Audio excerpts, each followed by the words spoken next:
traders, FX Pip Collector here. Today is Wednesday, October 9th, and this is my recap of the top viewed videos of the day. And the pound US dollar came in number 3 today, so we're going to do a quick recap on the 1 hour time frame. If you didn't see my full top down analysis on the pound dollar from this morning, make sure you check out the video linked at the end of this video over here. But first, don't forget to check out my website, fxpipcollector.com, if you would like to get access to my swing trade signals, my daily members only live streams on Zoom, and my 34 video trading course. So anyways, on the 1 hour time frame, we do have FOMC meeting minutes coming out in a little over half an hour.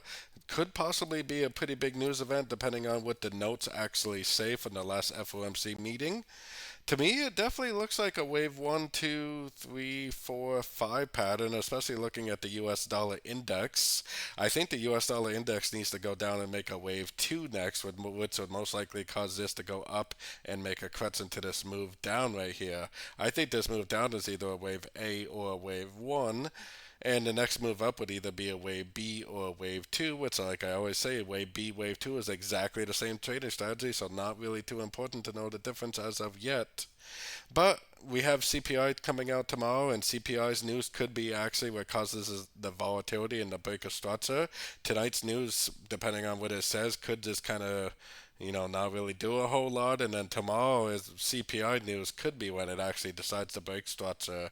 Either way, we definitely got to keep an eye on our structure, keep an eye on price, so we're trading in the right direction.